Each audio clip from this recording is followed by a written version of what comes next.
Hello everyone, welcome to the gateway classes. तो AKTU की तरफ से एग्जामिनेशन के रिगार्डिंग एक सर्कुलर आया हुआ है और इस छोटी सी वीडियो के माध्यम से इस सर्कुलर के बारे में मैं आपको बताऊंगा। जैसा कि आप यहां पर देख सकते हैं कि आज डेट 11 नवंबर 2024 का ये सर्कुलर है एग्जामिनेशन के रिगार्डिंग। और जैसा कि आप सभी जानते हैं कि अभी 8 नवंबर 2024 को एकेटीयू ने बीटेक फर्स्ट ईयर का रिजल्ट डिक्लेयर किया था। तो जो स्टूडेंट्स बीटेक फर्स्ट ईयर से प्रमोट हुए हैं, बीटेक सेकेंड ईयर में आ गए हैं, यानी कि जो थर्ड सेम वाले स्टूडेंट्स हैं, उनके लिए सर्कुलर है। तो आज का जो सर्कुलर है वो किन स्टूडेंट्स के लिए है? जो अभी बीटेक थर्ड सेम के अंदर आए हैं और जो अपनी ब्रांच चेंज करना चाहते हैं, उनके लिए सर्कुलर है। और आज के इस सर्कुलर से आप ये अंदाजा लगा सकते हैं कि जो बीटेक फर्स्ट ईयर और बीटेक सेकेंड ईयर के एग्जाम हैं वो अब डिले हो गए हैं। पहले भी हमने आपको बताया था, यानी कि जो एकेडमिक कैलेंडर में उन्होंने दिखाया हुआ है कि बीटेक फर्स्ट ईयर और बीटेक सेकेंड ईयर के जो एग्जाम है वो कब हो रहे होंगे, उस हिसाब से आपके एग्जाम नहीं हो रहे होंगे। क्योंकि अभी जो ब्रांच चेंज करने का ये प्रोसीजर है, इस प्रोसेस को कंप्लीट करने में 8, 10, 15 दिन निकल जाएंगे। तो मेरे ख्याल से अब जो मिड फेब से पहले तो आपके एग्जाम नहीं होंगे बीटेक फर्स्ट ईयर और बीटेक सेकेंड ईयर के। जबकि एकेडमिक कैलेंडर में क्या दिखाया हुआ है कि BTech first year, BTech second year, मतलब सभी स्टूडेंट्स के जो एग्जाम हैं वो 30 जनवरी से पहले कंप्लीट हो जाएंगे। लेकिन ऐसा होगा नहीं, क्योंकि आप ऐसे समझो कि जो स्टूडेंट्स अपनी ब्रांच चेंज कराना चाह रहे होंगे और जिन स्टूडेंट्स की ब्रांच चेंज हो जाएगी, तो अभी तो वो सिलेबस, मान लो फॉर एग्जांपल मैकेनिकल का कोई बच्चा है और वो ईसी में जाना चाहता है या सीएसआईटी में जाना चाहता है। वैसे तो सीट वैकेंट होती नहीं है, बड़ा मुश्किल होता है मैकेनिकल सिविल से सीएसआईटी में जाना। लेकिन मान लेते हैं अगर कोई बच्चा जाता है ना, तो अभी तो मैकेनिकल का सिलेबस पढ़ रहा है, ब्रांच चेंज होगी अगर उसकी, तो फिर क्या पढ़ेगा? वो सीएस का सिलेबस पढ़ेगा, ईसी का सिलेबस पढ़ेगा। तो सिलेबस क्या होगा? एंटायरली डिफरेंट होगा। तो कम से कम ब्रांच चेंज जब से हुई, बच्चा जब नया सिलेबस पढ़ रहा है, तो 3 महीने, 3 मंथ्स तो एटलीस्ट चाहिए। तो फेब से पहले आपके एग्जाम नहीं होंगे।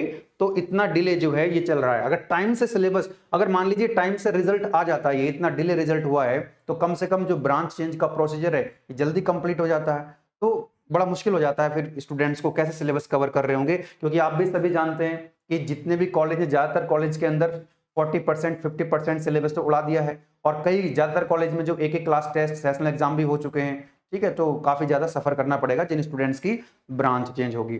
चलिए तो आगे थोड़ा देख लेते हैं कि जो ब्रांच चेंज के रूल हैं, कि जो स्टूडेंट्स अपनी ब्रांच चेंज कर सकते हैं, तो कुछ रूल्स हैं, कुछ एलिजिबिलिटी यहाँ पर हम उसको देख लेते हैं एक बार। आइएगा देखते हैं क्या क्या रूल्स हैं। तो पहली बात तो आप ये समझिएगा कि ये जो सर्कुलर है, जो ब्रांच चेंज का सर्कुलर है, वो कौन से कोर्स के लिए है? केवल बीटेक के लिए है। और बीटेक में भी नंबर ऑफ ब्रांचेस होती हैं। तो ध्यान देना कि बीटेक के अंदर जो बायोटेक्नोलॉजी और एग्रीकल्चर इंजीनियरिंग है, इनकी ब्रांच चेंज नहीं होती है। तो बायोटेक्नोलॉजी और एग्रीकल्चर इंजीनियरिंग के अलावा जो ब्रांचेस हैं वो इसमें अप्लाई कर सकते हैं। और कौन कौन लोग अप्लाई कर सकते हैं, एलिजिबिलिटी क्या है, रूल्स क्या है, वो देख लेते हैं। सबसे पहला पॉइंट है कि change of branch may be allowed only against vacant seat. Obviously बात है कि अगर आप मैकेनिकल से सीएस में जाना चाहते हैं तो सीएस में वैकेंट सीट तो होनी चाहिए, तभी आप वहां जा पाओगे। ठीक है, तो पहला रूल तो ये है। दूसरा कि maximum number of students permitted to change the branch shall be 25% of the students enrol. मतलब 25% से ज्यादा जो है बच्चे जो ब्रांच चेंज नहीं कर पाएंगे। In second year, third semester की बात हो रही है कि मतलब किन जो बच्चे हैं वो, उनके लिए मतलब कितना वाईजीपीए होना चाहिए, उनका जो क्राइटेरिया है, तो 6.5 वाईजीपीए कम से कम होना चाहिए अगर आप ब्रांच चेंज करना चाहते हैं। तो बीटेक फर्स्ट ईयर का जो अभी आपका रिजल्ट आया है 8 नवंबर को, तो उसमें आप अपना वाईजीपीए देख लीजिए। अगर आपका वाईजीपीए 6.5 या इससे ज्यादा है तो आप अप्लाई कर सकते हैं। अप्लाई करने के लिए आप एलिजिबल हैं। ब्रांच चेंज होगी या नहीं होगी ये गारंटी थोड़ी ना है उसकी, ये तो हो ही नहीं पाएगी, है ना, क्योंकि मेरिट के बेस पर आपकी ब्रांच चेंज होती है। तो मिनिमम वाईजीपी कितना होगा? 6.5, है ना, जब आप अप्लाई करना चाहेंगे तो। दूसरी चीज सॉरी, अब आप पूछेंगे सर ये वाईजीपी क्या होता है? तो वाईजीपीए कैलकुलेट करने के लिए आपके पास क्या है? सेमेस्टर वाइज एसजीपीए है। कि सेम वन का जो एसजीपीए है उसमें मल्टीप्लाई कर दीजिए जो सेम वन के क्रेडिट पॉइंट्स हैं, क्योंकि आप सभी जानते हैं कि हर सब्जेक्ट के अपने क्या है, ग्रेडिंग सिस्टम में क्रेडिट पॉइंट्स हैं। तो जो आपका एसजीपीए होगा सेशनल सेम वन का, multiply credit points of same one, plus करेंगे जो एसजीपीए होगा सेकंड सेम का, और उसमें मल्टीप्लाई कर देंगे सेकंड सेम के जो क्रेडिट पॉइंट्स हैं, और डिवाइड कर देंगे टोटल क्रेडिट पॉइंट, यानी कि सेम वन और सेम टू के टोटल क्रेडिट पॉइंट्स। लेकिन आपके पास क्या है कि बीटेक फर्स्ट ईयर में जो टोटल क्रेडिट पॉइंट्स हैं वो 22 हैं दोनों में। तो एक तरह से आप ये समझ लीजिए कि दोनों सेमेस्टर का जो आपका एसजीपीए आया है उनका एवरेज ले लीजिए। SGPA of sem 1 plus SGPA of sem 2 divided by 2, average ले लेंगे तो आपको मिल जाएगा YGPA and that will be more than 6.5। अगर तो फिर आप क्या करेंगे, अप्लाई कर पाएंगे ब्रांच चेंज के लिए। दूसरा कि 6 इतना तो होना चाहिए मिनिमम, विदाउट कैरी पेपर। आपका कोई भी कैरी पेपर नहीं होना चाहिए, बोले तो कोई भी बैक पेपर आपका नहीं होना चाहिए। सिंगल अटेम्प्ट में आप जो है थर्ड सेम के अंदर आए होंगे तो आप अप्लाई कर सकते हैं। ठीक है, आगे बढ़ते हैं। नेक्स्ट आता है आपका एक पॉइंट, आप ये देख सकते हैं यहां पर जो फोर्थ पॉइंट है कि branch change in second year shall be made only against clear vacancy. Clear vacancy मतलब वी मतलब यहां पर वैकेंसी है, आई का मतलब है कि टोटल इनटेक कितना उस ब्रांच के अंदर। मान लीजिए उस ब्रांच के अंदर 60 स्टूडेंट्स हैं, तो उसके बाद इसमें से माइनस करेंगे टोटल इनटेक में से जो रेगुलर स्टूडेंट्स हैं, यानी कि फर्स्ट ईयर से सेकंड ईयर में जो प्रमोट हुए हैं, और मान लीजिए किसी पर्टिकुलर बच्चे की बैक लग गई थर्ड सेम के अंदर, तो वो रीएडमिट अगर हो गया है तो क्योंकि उसी क्लास के अंदर बैठ करके पढ़ेगा, तो आपने क्या करना है, जो टोटल वैकेंसी है, जो टोटल इनटेक है, उसमें से माइनस कर देंगे रेगुलर स्टूडेंट्स कितने हैं उसमें और रीएडमिटेड, तो जो बचेगा वो क्या आएंगी, वैकेंट सीट आ जाएंगी। तो सीएसआईटी के अंदर बहुत ज्यादा वैकेंसी बनती नहीं है। सीएसआईटी कोई बच्चा होगा जो किसी अदर ब्रांच में जाना चाहेगा।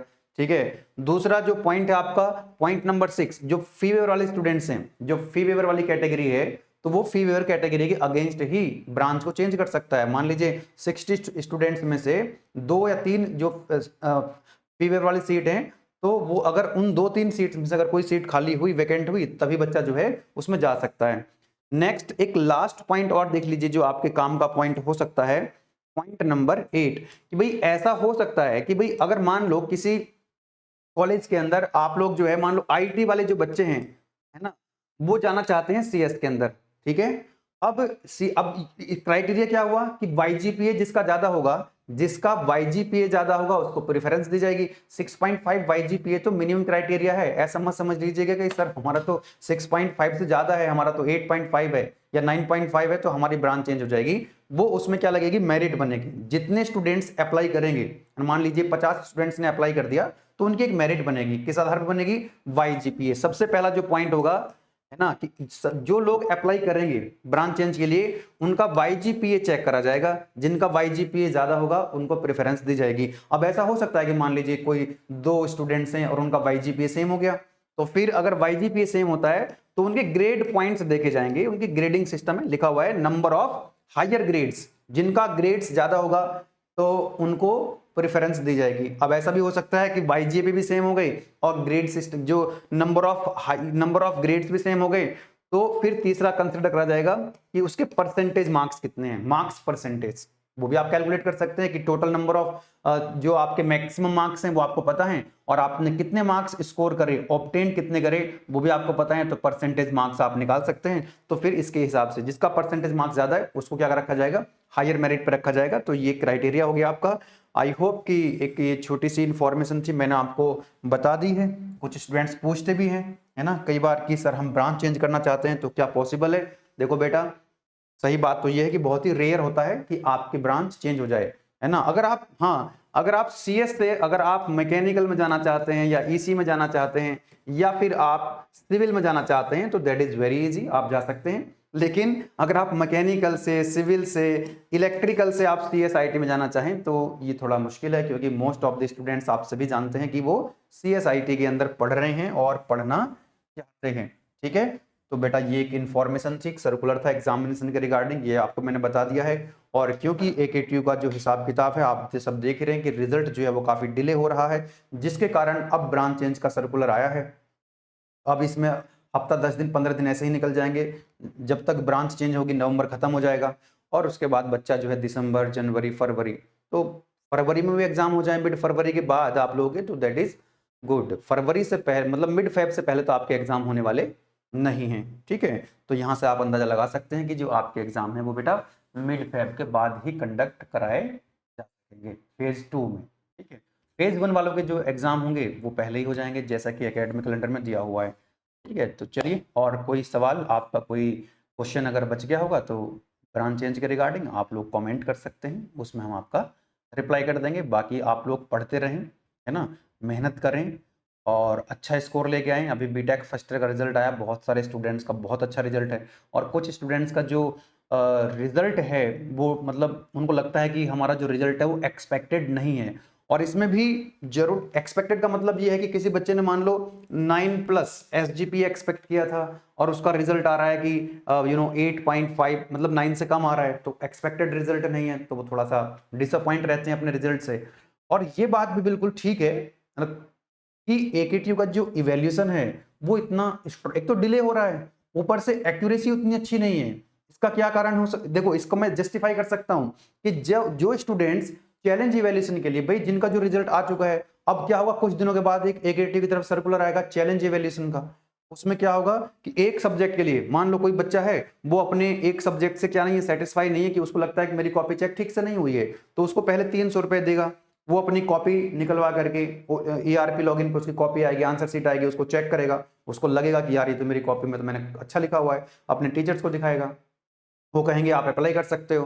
तो एप्लाई चैलेंज इवैल्यूएशन के लिए फिर वो 2500 रुपए देने पड़ते हैं। तो 300 2500 कितने हो गए आपको, एक सब्जेक्ट के आपको 2800 रुपए देने पड़ेंगे, तब जाकर के आप चैलेंज इवैल्यूएशन के लिए अप्लाई कर पाओगे। और किसी को एक से ज्यादा के लिए, अगर वो मान लीजिए 2 सब्जेक्ट 3 सब्जेक्ट में सेटिस्फाई नहीं है, तो वो अब समझ सकते हैं मल्टीप्लाई कर देना उतने नंबर ऑफ सब्जेक्ट से। और मान लीजिए अगर मान लो फॉर एग्जाम्पल 100 स्टूडेंट्स ने अप्लाई किया चैलेंज इवैल्यूएशन के लिए, तो 70 to 80% जो स्टूडेंट्स हैं उनका जो चैलेंज इवैल्यूएशन के लिए जो अप्लाई किया था उनके मार्क्स भी इंक्रीज होते हैं। अगर 70-80% बच्चों के मार्क्स इंक्रीज हो रहे हैं ड्यूरिंग चैलेंज इवैल्यूएशन, इसका मतलब जो पहले इवैल्यूएशन हुआ था वो ठीक नहीं था, तो ये तो इवैल्यूएशन सिस्टम जो है वही गड़बड़ हो रहा है, ठीक है ना। तो आप देखते होंगे, आपके जो फ्रेंड्स वगैरह हैं वो जब अप्लाई करते हैं तो उनके मार्क्स इंक्रीज होते हैं, ठीक है। और सभी स्टूडेंट्स जिनको लगता है कि हमारा रिजल्ट अच्छा आना चाहिए था, अच्छा नहीं आया, बहुत सारे स्टूडेंट्स तो यहाँ पर जो है चैलेंज इवैल्यूएशन के लिए अप्लाई भी नहीं कर पाते हैं, बिकॉज 2800 रुपए एक सब्जेक्ट के देने होते हैं चैलेंज इवैल्यूएशन के लिए, ठीक है। तो चलिए ठीक है, अपनी तरफ से क्या कर सकते हैं, आप लोग मेहनत कर सकते हैं, अच्छी इंटेंशन रखें, मेहनत करें, और जो अपना वे ऑफ रिप्रेजेंटेशन है उसको थोड़ा सा इंप्रूव करें। और अपने कॉलेज में जो डीन सर हैं, जो डायरेक्टर सर हैं, उनको बीच बीच में एक एप्लीकेशन के माध्यम से, आप अगर आपको लगता है कि रिजल्ट जो है ज्यादा मतलब एक्सपेक्टेड रिजल्ट नहीं आ पा रहा है, तो डीन डायरेक्टर को एटलीस्ट आप अपनी साइड से एप्लीकेशन तो दे सकते हैं। अब वो डीन डायरेक्टर सर जो है आगे फॉरवर्ड करें ना करें, है ना, उनको अपनी यूनिवर्सिटी तक बात पहुंचानी चाहिए उनको, ठीक है। चलिए बेटा, तो बस ये सर्कुलर के बारे में मुझे बताना था। चलिए मिलते हैं फिर नेक्स्ट वीडियो में। थैंक यू, आप सब लोग पढ़ाई करते रहें, खुश रहें, धन्यवाद।